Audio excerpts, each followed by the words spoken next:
भारत के future doctor Bharat से गुस्सा है।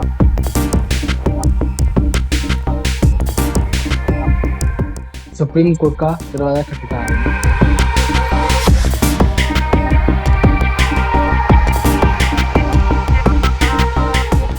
क्योंकि इस साल जो नीट के एग्जाम हुए हैं ना तो वो सही से कंडक्ट हुए, पेपर लीक हुए हैं, और साथ ही साथ उसका रिजल्ट आया है वो भी काफी शॉकिंग है।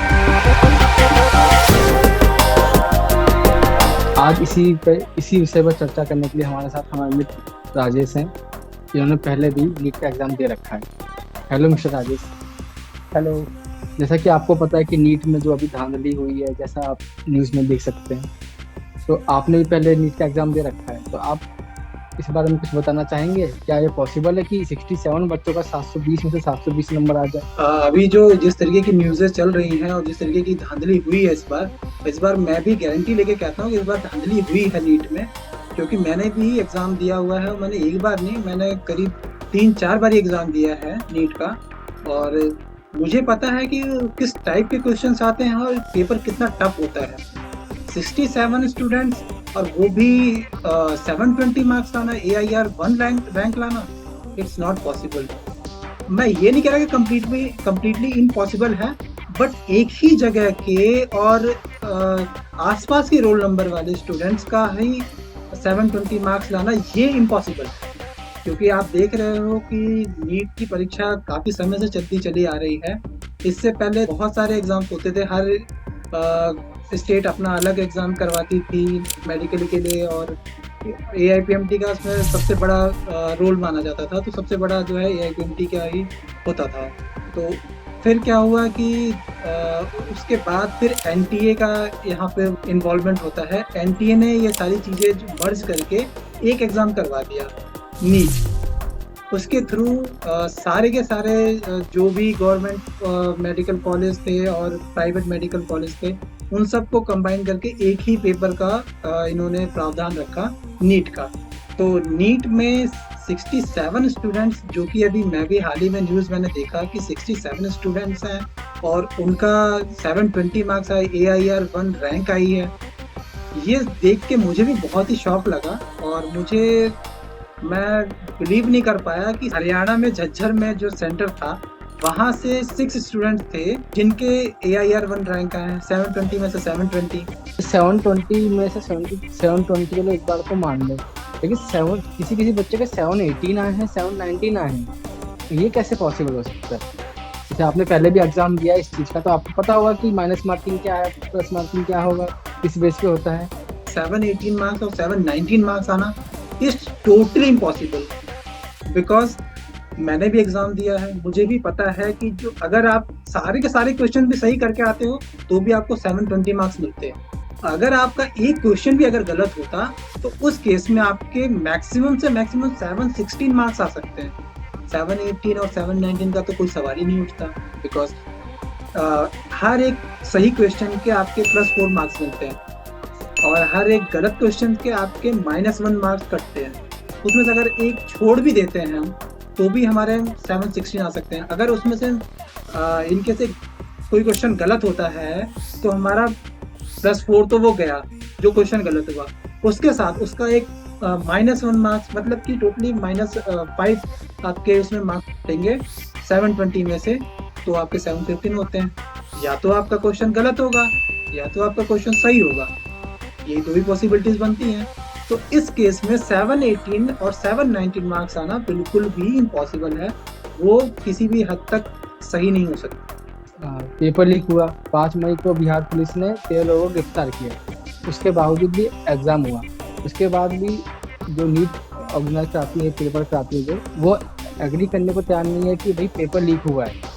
ऐसे में जो स्टूडेंट्स हैं उन पर क्या प्रभाव पड़ेगा इस चीज़ का कि भाई जब FIR दर्ज हो गई है तो वो पकड़ा गया है, उसके बावजूद भी वो एग्ज़ाम हो रहा है, तो वो मतलब जो बच्चे इतने सालों से तैयारी कर रहे हैं उन पर क्या असर पड़ेगा उस चीज़ का? 5 मई को एग्ज़ाम हुआ है। 5 मई को एग्ज़ाम होने के बाद उससे पहले ही ये पेपर लीक हो जाता है। पटना में भी कई लोग पकड़े गए हैं, वहाँ पे पेपर लीक हुआ, वहाँ पे उसकी FIR भी दर्ज हुई है, जिसकी कॉपी भी हम स्क्रीन पे शो कर रहे हैं। आप ये खुद अंदाज़ा लगाइए कि जो स्टूडेंट साल साल भर अपने 2400 घंटे में से 18-19 घंटे वो पूरे का पूरा डेडिकेशन के साथ पढ़ाई कर रहा है। पेपर लीक की वजह से अगर बाय द वे अगर वो उसमें सीट नहीं मिलती उसे, तो उसके ऊपर उसका जो माइंडसेट लेवल होगा वो सोचो कहाँ जा सकता है। राजस्थान में जब पेपर आया था तो राजस्थान में एक जयपुर में एक लड़की ने सुसाइड कर लिया। तो ऐसे में अगर एग्जाम में सही तरीके से नहीं कराया जाएगा, उसका अगर उसमें इतनी ज़्यादा प्रॉब्लम्स रहेंगी तो भाई बच्चे तो क्या करेंगे फिर। भारत का फ्यूचर तो यही आने वाला डॉक्टर है। कोविड के टाइम पे भी सब लोग कहते कि भाई डॉक्टर भगवान है, डॉक्टर भगवान है, लेकिन अगर उनके साथ ही अगर ऐसा होगा, हमारे फ्यूचर के डॉक्टर के साथ अगर ऐसा होगा तो फिर ये कैसे जस्टिफाई होगा। जब कोरोना काल का समय चल रहा था उस समय हम लोगों की सिर्फ एक ही आशा थी, डॉक्टर। हम भगवान से पहले डॉक्टर को जो है प्रायोरिटी दे रहे थे। क्यों? क्योंकि हमें एक उम्मीद सी जगती है। तो वो उम्मीद, अगर उस उम्मीद को उस विश्वास के साथ किसी ने विश्वासघात किया तो वो ऑब्वियस सी बात है, नेचुरली बात है कि जो सुसाइड्स वगैरह हो रहे हैं वो इन्हीं कारणों की वजह से हो रहे हैं। अभी हाल ही में मैंने न्यूज़ में देखा था, एक स्टूडेंट थी जिसने एग्ज़ाम दिया था नीट का भी 2024 का।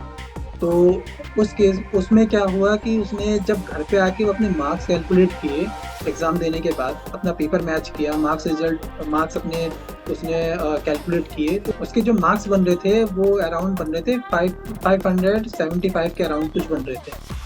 तो उसने जब रिज़ल्ट आया, 4 जून को रिज़ल्ट आता है। अब ये देखिए कि 4 जून को रिज़ल्ट आया, उसी दिन इलेक्शन का रिज़ल्ट भी आना था।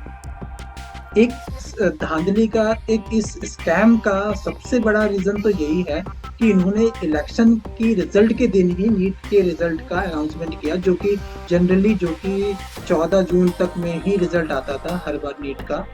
लेकिन इस बार 14 जून की जगह उन्होंने 4 जून को ही रिज़ल्ट अनाउंस कर दिया। 10 दिन पहले ही अनाउंस कर दिया रिजल्ट, इलेक्शन के रिजल्ट के साथ, ताकि ये धांधली छुप जाए ना। हाँ जी, ताकि जो इलेक्शन के माहौल की वजह से बच्चों की आवाज़ें वहाँ दब जाए और ये इनके स्कैम का पता ना चल पाए। तो अब उस केस में उस बच्ची ने अपना 5 जून को रिज़ल्ट चेक किया, तो उसके जितना उसने कैलकुलेट किया था उसी के अराउंड समथिंग 10 नंबर आगे पीछे का हो रहा था। लेकिन जब 11 जून को चेक किया जाता है उसके सर के द्वारा, तो उस टाइम पे उसे क्या देखने को मिलता है कि उसके जो है मार्क्स वो सीधा 200 नंबर घट के 300 समथिंग के अराउंड में आ जाते हैं। अब ये मेरी भी समझ के बाहर रहा कि ऐसा हुआ तो हुआ कैसे, क्योंकि ऑब्वियस सी बात है, एक बार रिजल्ट अनाउंस हो गया तो उसमें इतना बड़ा डिफरेंस कैसे आ सकता है। कहीं ना कहीं कुछ ना कुछ तो स्कैम हुआ है। जैसे कि आपने इस बच्चे का केस बताया हमें, तो अभी जैसे आया था इसमें कि भाई ग्रेस मार्क दिया गया है बच्चों को कि ये हाँ भाई जिन बच्चों का टाइम छूट गया था या जिनको लेट पेपर दिया गया था उनको ग्रेस मार्क दिया गया है। तो इस पे आप क्या बोलेंगे कि क्या ग्रेस मार्क देना ये सही चीज़ है? नहीं, देखो, ग्रेस मार्क इससे पहले तो जनरली कभी मैंने ग्रेस मार्क का कोई कॉन्सेप्ट सुना ही नहीं था, क्योंकि मैं भी स्कॉलर रह चुका हूँ नीट का, मैंने भी कितनी बार एग्ज़ाम दिए हैं, मैंने कभी भी ये ग्रेस मार्क का कॉन्सेप्ट ही नहीं सुना कि ग्रेस मार्क मिलता भी है। चलो इस बार आपने ग्रेस मार्क का सोचा भी, कॉन्सेप्ट सोचा भी, ठीक है। लेकिन अगर कोई भी बच्चा या अगर आपका पेपर देने में लेट हो रहा है, समय जहाँ पे आपका समय की प्रॉब्लम की वजह से बच्चे जो स्टूडेंट ने ये प्रॉब्लम फेस की है, तो वहाँ पे ये कैसे जस्टिफाई करता है कि आप समय की जगह पे मार्क्स दो किसी के? अगर इस हिसाब से अगर जिसके 720 मार्क्स आए हुए हैं, अगर वो बच्चा, उसको भी अगर पेपर लेट मिला होता तो उसको भी अगर आप ग्रेस मार्क देते तो 720 से अबव चला जाता। क्या ये पॉसिबल था? क्या ये हो सकता था कि 720 से अबव जाए? ये कॉन्सेप्ट तो मुझे बिल्कुल भी समझ में नहीं आया, ये ग्रेस मार्क था। और अभी एनटीए की कमेटी ने इसके ऊपर बयान भी दिया है कि हमने ग्रेस मार्क्स जो बच्चों को दिए हैं वो किस वजह से दिए हैं। उन्होंने भी अपना यही बयान दिया है कि भाई हमने ग्रेस मार्क्स बच्चों को दिए हैं, इस वजह से उनके मार्क्स जो है जिसके 715 आने थे उसके 720 आ गए। किस बेसिस पे और कितना ग्रेस मार्क दिया जा रहा है, इसका कोई भी उन्होंने क्लैरिफिकेशन नहीं दिया। मतलब कोई नंबर नहीं है कि भी हमने इतना दिया, किसी को 100 भी दे सकते हैं, किसी को 200 भी दे सकते हैं। ऐसे तो मतलब किसी बच्चों के 450 आए हैं, उसको ग्रेस मार्क मिल गया, वो तो उसकी रैंकिंग तो बहुत आगे निकल जाएगी। एनटीए की कमेटी ने, उन्होंने अपने बयान में ये बोला था कि 0 से लेकर के 720 के बीच में हम कुछ भी दे सकते हैं ग्रेस मार्क्स में।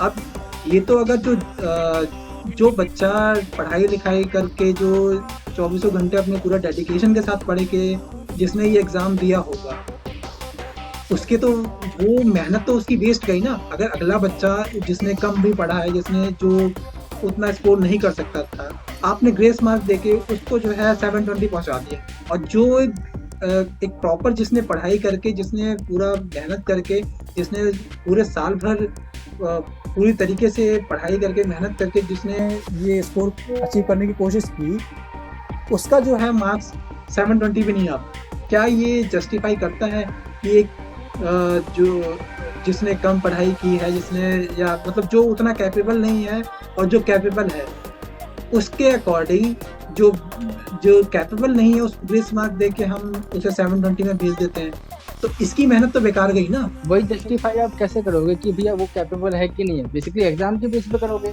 लेकिन किसी ने अगर 4 क्वेश्चन छोड़ दिया टाइम की वजह से, तो उसको आप 100 नंबर दे दोगे, तो आपस के 4 में से दो क्वेश्चन गलत होते, वो आप कैसे जस्टिफाई करोगे। एनटीए ने जो भी ये किया, वो कह रहा है कि सुप्रीम कोर्ट के ऑर्डर से था, कोई सुप्रीम कोर्ट का ऑर्डर कह रहे थे वो था कि किसी ऑनलाइन एग्जाम हुआ था कोविड के टाइम, तो उसके लिए था वो कि हाँ भैया आप इस तरह से उनको ग्रेस मार्क दे सकते हो, जिनका अब बेसिकली ऑनलाइन में तो आप डेटा भी रख सकते हो ना। हाँ भैया इस टाइम में लॉगिन हुआ था, इस टाइम में लॉग आउट हुआ था, मैं 15 मिनट लेट लॉगिन हुआ था, तो मुझे 15 मिनट के हिसाब से ग्रेस मार्क मिल गया। लेकिन आप ऑफलाइन में इसको कैसे जस्टिफाई करोगे। बिल्कुल यही बात है। अगर आप देखो, अगर हम ऑनलाइन कोई भी एग्जाम करवाते हैं, ऑनलाइन में तो ये कॉन्सेप्ट वैलिड है कि भाई आप ग्रेस मार्क दे सकते हो, क्योंकि आपके पास वो डेटा है कि भाई आपको आपका जो एग्जाम है वो इस सेंटर पे इतने बजे से इतने बजे तक शुरू हुआ है। और आप ऑफलाइन में कैसे जस्टिफाई कर पाओगे कि आपका जो एग्जाम कितने बजे शुरू हुआ है। इनफैक्ट इसके बारे में पुलिस ने भी जांच की है, कई सेंटरों पे उन्होंने जांच की, तो वहाँ पे उन्हें जो मिला है कि भाई एग्जाम तो टाइम पे ही शुरू हुआ है, लेकिन वहाँ पे भी ग्रेस मार्क दिए गए हैं।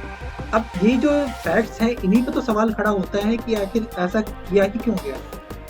कि भाई अगर आप कहते हैं स्कैम नहीं है, तो ये फिर इसका प्रूफ हमें दो ना, कि भाई अगर हमने जांच भी करवाई, पुलिस ने जांच भी करी कि भाई मोस्टली लगभग जहाँ पे जिस सेंटर पे वो किया गया था कि भाई यहाँ पे लेट परीक्षा शुरू हुई है, वहाँ पे जाके पुलिस वालों ने वहाँ पे जांच पड़ताल भी की, वहाँ पे पूछा भी, इनफैक्ट वहाँ के गार्ड वगैरह से भी पूछा, तो वहाँ पे भी यही निकल के आया कि भाई परीक्षा तो टाइम से शुरू हो गई थी। तो फिर वहाँ पे ग्रेस मार्क देने का क्या कॉन्सेप्ट था कि वहाँ पे भी ग्रेस मार्क दिया गया। यहाँ पे आपके झज्जर में ही, जो हरियाणा झज्जर है, उस सेंटर पे ही 6 बच्चों ने AIR1 रैंक हासिल की। क्या वहाँ पे भी परीक्षा लेट शुरू हुई थी? सवाल तो ये है।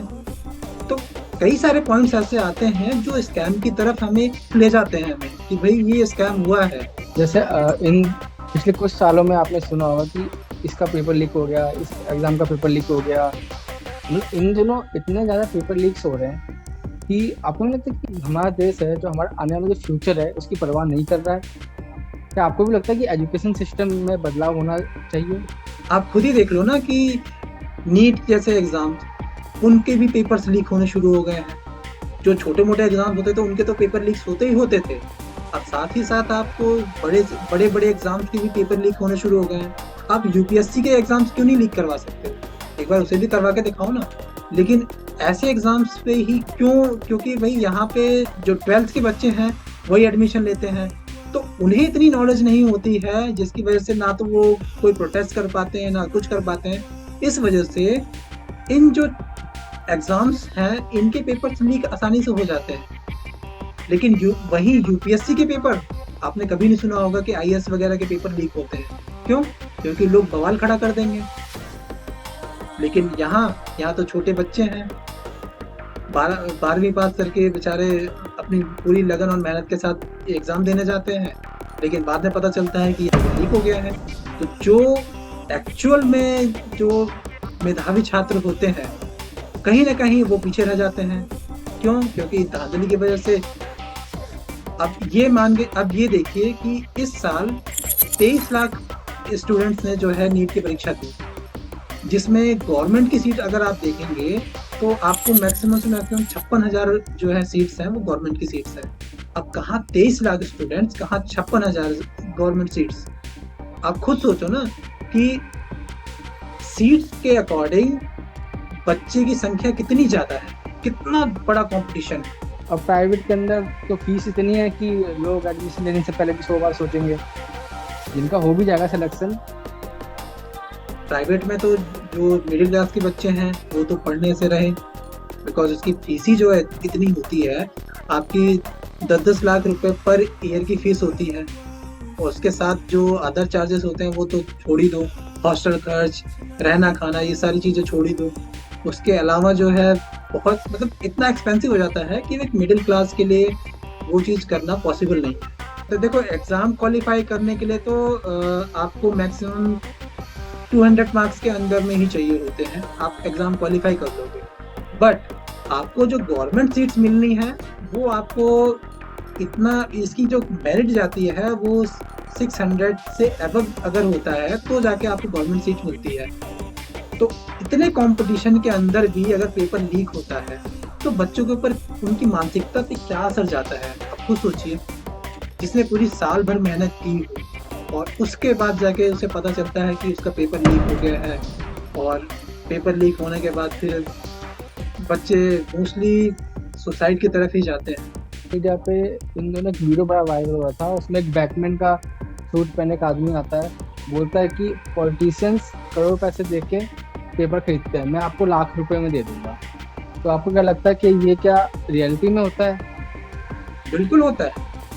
यहाँ तक अभी पटना में जो है ये, जिसकी वजह से ये पेपर लीक हुआ था, उनको भी जो है इनको पकड़ा गया था। 2013 की बात है, उस टाइम पे भी एआई पेंटिंग में जब इस तरीके का पेपर लीक हुआ था, वहाँ पे भी 2 लोगों को पकड़ा गया था। तो ये तो रियलिटी है। और ये पेपर लीक किया हुआ यहाँ खुद ब खुद बच्चे बताते हैं जिन्होंने जिनको पेपर मिला है। एक अभी इंटरव्यू में मैंने खुद देखा था, ऐसी नीट की बात कर रहा हूँ मैं, जिस बच्चे को ये एग्जाम देने जाना था 2024 वाला नीट वाला, उसको एक दिन पहले ही एक कोई स्कूल है, उसका नाम तो नहीं लेना चाहूँगा मैं, उस स्कूल में बुला के उसको नाइट में ही वो पेपर दिया जाता है और उस पेपर को पूरी तरीके से रटवाया जाता है। और जब 5 मई को एग्जाम होता है उस एग्जाम में सेम डिट्टो वही क्वेश्चन आए हुए होते हैं। अब ऐसे में ये तो ऑब्वियस सी बात है कि पेपर लीक हो रहा है, तो ये पेपर लीक माफिया जो है इनकी बदौलत ही हो रहा है। तो ये 110% सही है कि भाई पेपर लीक होता है और ये बेचे जाते हैं पेपर्स। इस बार जैसे एग्जाम कंडक्ट हुआ है उसमें भी प्रॉब्लम थे, रिजल्ट था उसमें भी प्रॉब्लम थे। ये सब जो चीज़ें हो रही हैं, खासकर जब रिजल्ट आने का अनाउंसमेंट डेट, उसको भी लेके मतलब 10 दिन पहले ही अनाउंस कर दिया गया, वो भी इलेक्शन के रिजल्ट के दिन, ताकि ये सब जो भी फ्रॉड हो रहा है इसको छुपा सके या दबा सके। तो इस केस में तो आप क्या उम्मीद करेंगे कि हमारा जो आने वाला फ्यूचर है, जो बच्चे उन पर क्या इम्पैक्ट पड़ेगा? वो तो ये कहेंगे यार इंडिया के अंदर पेपर ही लीक होते रहते हैं, मेरा टैलेंट ही क्या वैल्यू जब कोई दूसरा पेपर लीक करके पेपर ऑलरेडी जिसको पता वो एग्जाम दे देगा। इससे अच्छा मैं फॉरेन कंट्री चला जाऊँ, जर्मनी चला जाऊँ जहाँ पे इतना अच्छा एजुकेशन सिस्टम है। तो ऐसे में तो हम अपने आने वाले फ्यूचर डॉक्टर्स हो गए, स्टूडेंट्स, उनको हम क्या संदेश दे रहे हैं कि भाई आप क्या इंडिया में हम नहीं कर सकते हैं? कर सकते हैं, लेकिन अगर ये सब चीज़ें रोकेंगे तब ना, क्योंकि लोग फॉरेन जाना क्यों पसंद करेंगे? इसलिए पसंद करेंगे। तो आप क्या बोलेंगे इस पर कि भाई गवर्नमेंट को इसके लिए कुछ करना चाहिए कि भाई पेपर लीक्स ना हो, ताकि जो टैलेंटेड स्टूडेंट है उनको मौका मिले। एजुकेशन सिस्टम है अपनी इंडिया में, फिर तो आप तो अपना सपना भूल ही जाओगे। क्यों? क्योंकि जो अमीर लोग हैं वो तो पैसे दे के खरीद लेंगे पेपर, एग्जाम दे आएंगे, क्वालिफाई हो जाएंगे, उन्हें गवर्नमेंट सीट भी मिल जाएगी। लेकिन जो एक्चुअल टैलेंटेड बच्चे हैं वो उनका क्या? उनके पास इतने पैसे हैं नहीं, पैसे दिए पेपर खरीद लिया। ऑब्वियस सी बात है, क्योंकि ग्रेस मार्क्स देके जब इस बार एग्जाम हो रहे हैं तो आगे आने वाले समय में क्या क्या चीजें होने वाली हैं ये तो कोई नहीं जानता। जिस तरीके से ग्रेस मार्क इस बार दिया गया है, ये कभी कॉन्सेप्ट मैंने सुना भी नहीं था। ऑलरेडी मैंने भी कितनी बार एग्जाम दिया है, मैंने तो कभी नहीं सुना कि ग्रेस मार्क्स भी मिलता है इसमें। तो ऐसे केस में अगर जो एक्चुअल टैलेंटेड बच्चा है वो तो फिर इन सब चीजों से तो बहुत ही दूर हो जाएगा। हमें अब कुछ भी बीमारी हो जाती है तो हम क्यों भागते हैं अलग अलग डॉक्टर्स के पास? हम यही बोलते हैं ना कि कहीं कोई हमें अच्छा डॉक्टर मिल जाए। अच्छा डॉक्टर मिलेगा कैसे जब आप खुद ही नहीं बनने दोगे उसे? तो जिस तरीके का एजुकेशन सिस्टम है आप उसे तो बनने नहीं दे रहे हो ना, तो एक दूसरे को मौका दे रहे हो जो पैसे दे के वो क्वालिफाई कर रहा है। तो आपको वैसे ही आपको इलाज भी मिलेगा, क्योंकि एक्चुअल टैलेंट तो आपने उसको मौका ही नहीं दिया ना। तो इसलिए मेरा तो यही ओपिनियन रहेगा कि सबसे पहले तो इन सब चीज़ों में ट्रांसपेरेंसी लेके आओ। जो एग्ज़ाम हो रहे हैं उसमें लाइक ISPCS के एग्ज़ाम की तरह ट्रांसपेरेंसी लेके आओ, तो जाके कहीं ना कहीं इस देश के हालात सुधरेंगे और आने वाला यूथ सुधरेगा। मिस्टर राजेश, बहुत बहुत शुक्रिया आपका हमारे साथ जुड़ने के लिए। जैसे कि आप जान ही रहे कि जो एटमॉस्फेयर हो रखा है पेपर लीक्स का, ये बहुत ज़्यादा ही हो रखा है। तो गवर्नमेंट को मेरे ख्याल से अब हर किसी को ये लगेगा कि भी हमको कुछ ना कुछ करना चाहिए इस चीज़ के लिए। तो देखिए हम ये वीडियो डालेंगे, देखते हैं इससे इससे अगर लोग जागरूक हो, अगर मिनिस्ट्री समझे कि हाँ भैया ये चीज़ पेपर लीक सीरियसली एक बहुत बड़ा मैटर है, इसमें गवर्नमेंट को खासकर ध्यान देना चाहिए। ये सीरियसली बहुत बड़ा ही मैटर है क्योंकि देश के भविष्य का सवाल है।